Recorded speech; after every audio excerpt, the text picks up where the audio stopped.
Hi, good evening, everyone. This is Job Aguas. I am recording this presentation here in Manila, and by the time you will be listening to this presentation, it's 6 o'clock p.m. in Romania, and it's 12 midnight here in the Philippines. But before I make my presentation, allow me first to greet the organizers of this conference, most especially His Grace, Archbishop of Tomis, Archbishop Todoshi, and to the faculty members and organizers of this conference coming from the University, Ovidius University, most especially my good friend, Yuan Dura. Thank you for organizing this conference, and of course I want to greet the speakers, paper presenters, and the participants of this conference. So I was hoping that Manila or the Philippines is just beside Romania, but because of the distance, it's quite impossible for me to be there personally. And thanks to the benefit of the internet, of technology, I am able to make this recording and send this just in time for you to listen to this presentation. So I hope you will learn or gain something from this presentation. So to start, the title of my presentation is The Notions of Ultimate Reality and Ultimate End of Human Life, a comparison between monotheistic and non-monotheistic religions. So, introduction. Every religion and culture has its own understanding of reality and the divine, based on its own particular worldview.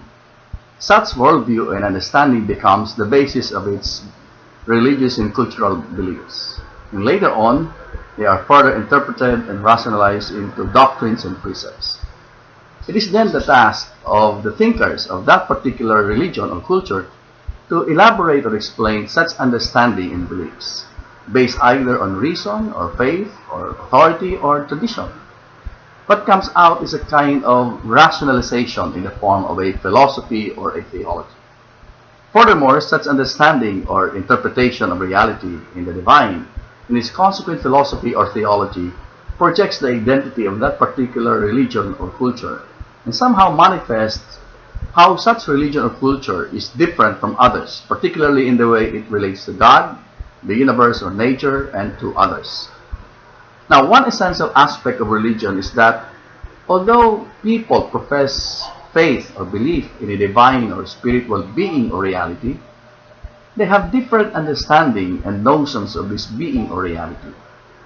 Monotheistic religions claim they receive revelation from the divine being, but they have different interpretations of this revelation.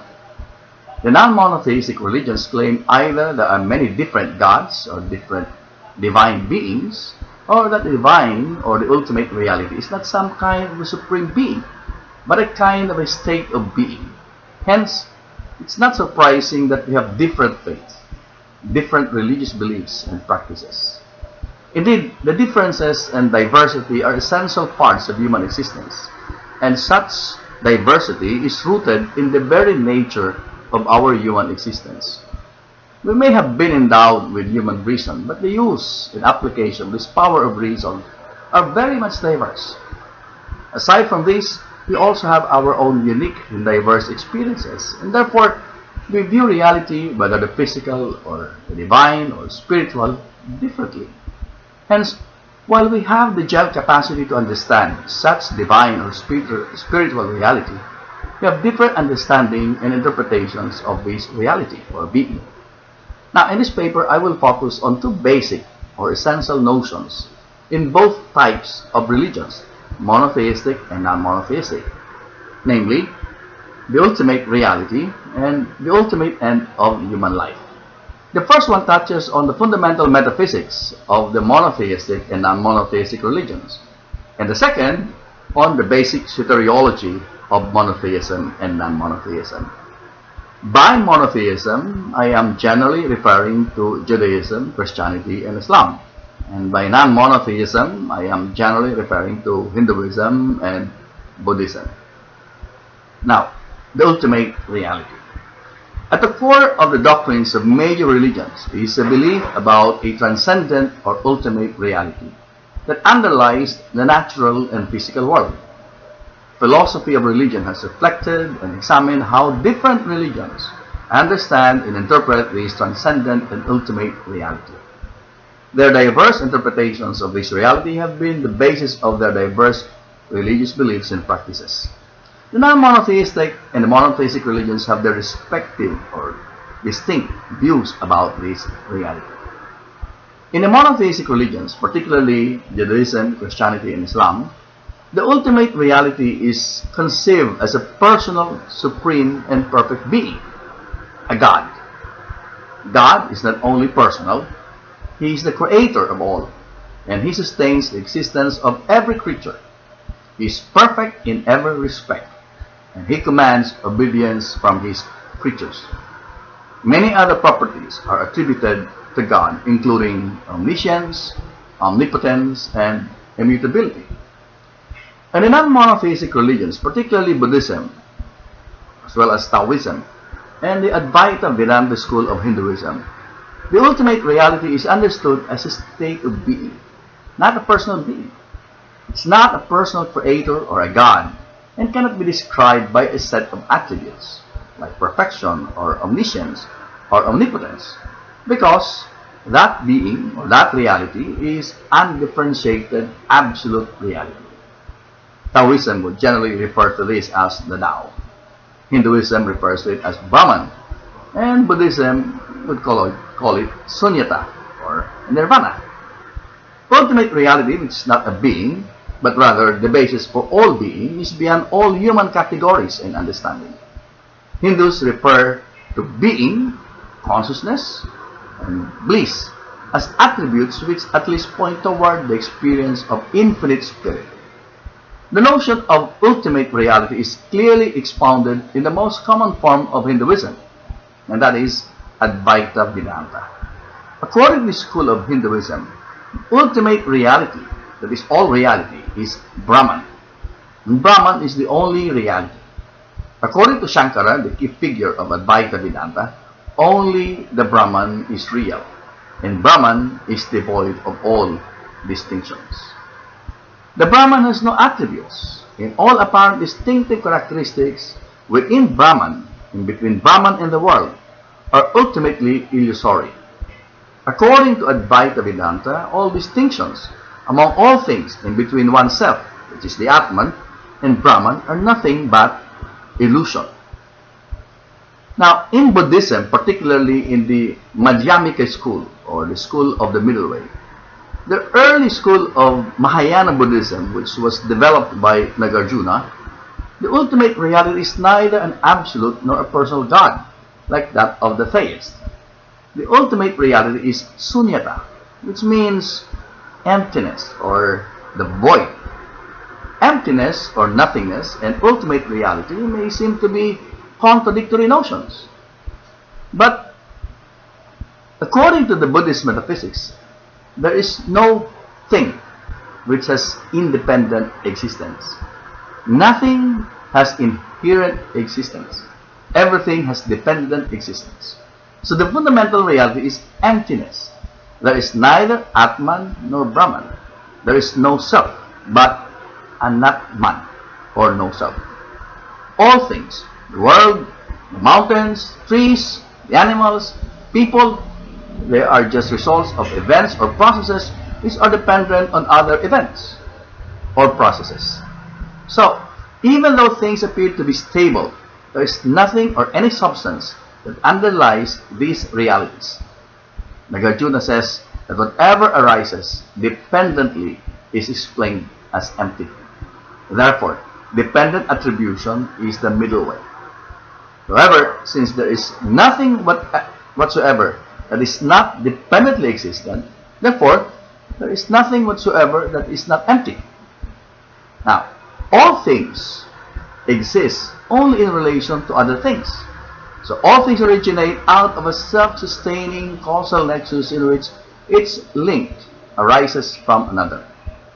This is the Buddhist doctrine of interdependent origination.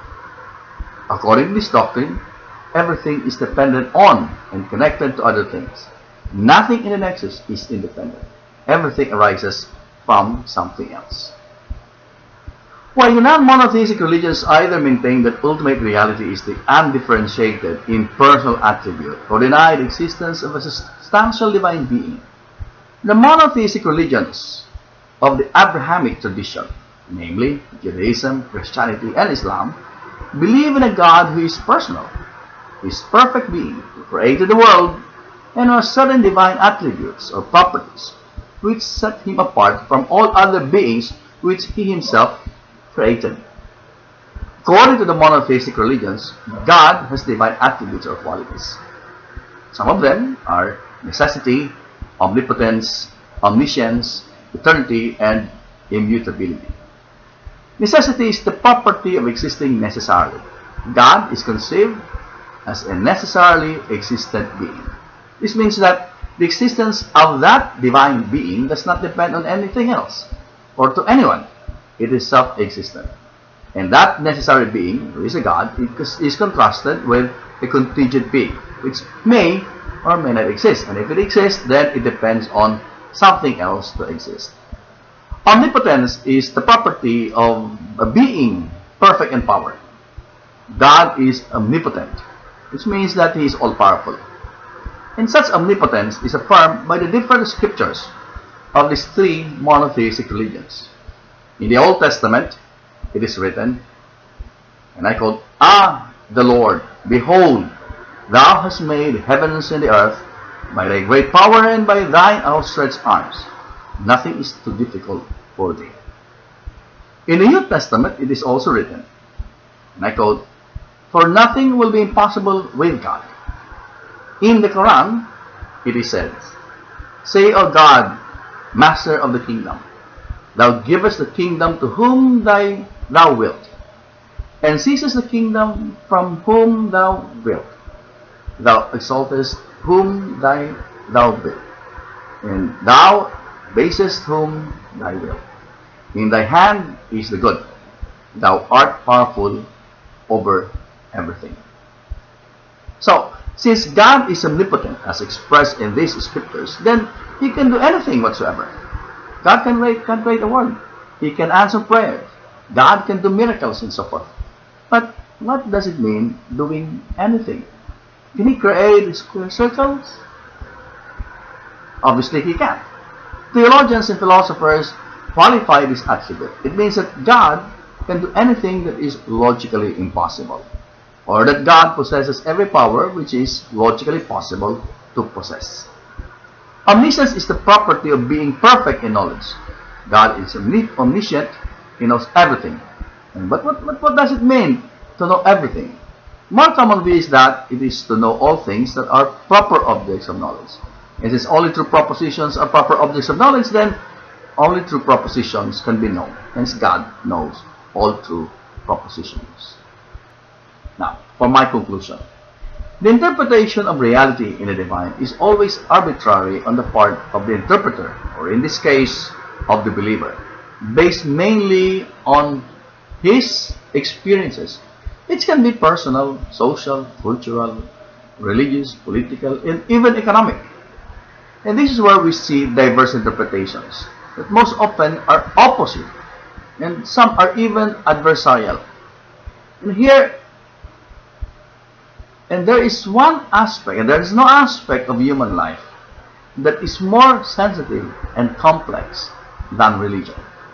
Hence, it's not surprising to see diverse religious beliefs and their consequent doctrines and practices.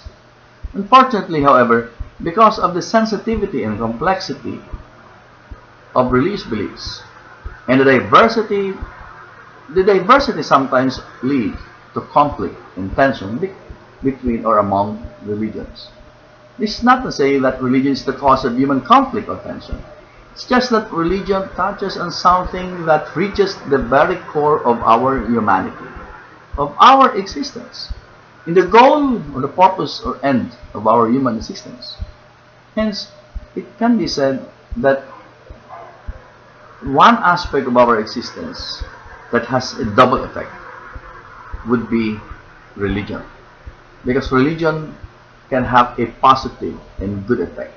At the same time, it could also have a negative and bad effect. Indeed, religion, if you're going to look at it, is so perplexing. It could be satisfying on one hand and could be terrifying on the other hand. It is religion that makes people good and holy. It is religion that in religion we are taught to love our fellow men, to respect nature, obey the commands of a higher being or God or Yahweh or Allah, or just live your life according to the absolute. And because of our religious beliefs and faith, we aspire for something higher, a higher level of human existence, or a place of happiness. And we call it heaven or nirvana or Eden or paradise. Religion teaches us all the good values and virtues: love, respect, hope, honesty, etc. It is religion that promotes unity and harmony among its believers. Indeed, religion offers us or promises us a very noble and wonderful human existence, either here or hereafter.